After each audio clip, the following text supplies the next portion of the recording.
Isang magandang umaga po sa inyo mga kaibigan. Latest weather update po tayo ngayong araw po ng linggo, January 21, 2024. Pero bago po tayo magpatuloy, pa-like and subscribe kung hindi ka pa nakasubscribe. And pahit po ng notification bell para ma-notify po kayo sa ating mga daily latest weather update. So ang hypnosis pa rin po natin galing sa pag-asa northeast monsoon po nakakaapekto sa ilang bahagi po ng Luzon. Pero tingnan nyo mabuti.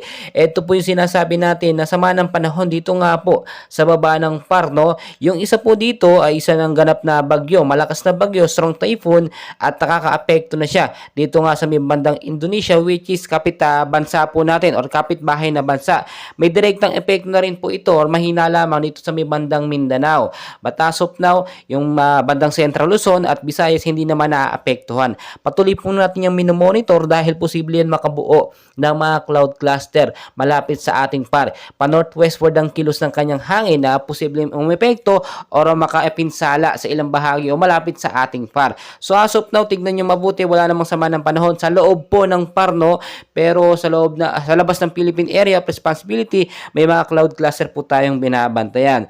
So ngayong araw po sa area po ng Metro Manila at ilang bahagi po ng ating bansa, mainit po na panahon ng mararanasan ngayong umaga hanggang sa tanghali po yan. Pero posible pong maging maulap bandang hapon po, no, hanggang sa gabi na may mga isolated light rains po, no, hanggang sa mga thunderstorm, rainfall shower. Dala po yan ang tinatawag natin na northeast monsoon.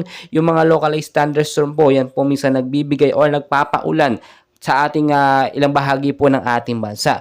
Pero wala pa naman tayong bagyo, pero eto na po yung panahon para maghanda po tayo. Linisin natin yung mga estero, yung mga kanal po na siyang nagiging bara sa ating mga kanal, no? Kaya hindi nakakadalo yung katubigan. Mag-ingat din po, no? Especially yung mga landslide prone area, sa matataas na area, especially sa may bandang Silangan, Mindanao. Diyan po minsan ang gagaling yung mga active LPA, yung mga bagyo. So, tulad po na aking sinasabi, always know the weather before you go. Saan man kayo pupunta, magdala po ng payong, jacket, o kaya naman po kapote. Panlaban po yan in case magkaroon man po ng malakas na pag-uulan. And well, mga kapatid, bago tayo magtapos, no, please don't forget po to like and subscribe para ma-update ko kayo sa mga susunod na latest weather update natin. Maraming salamat po.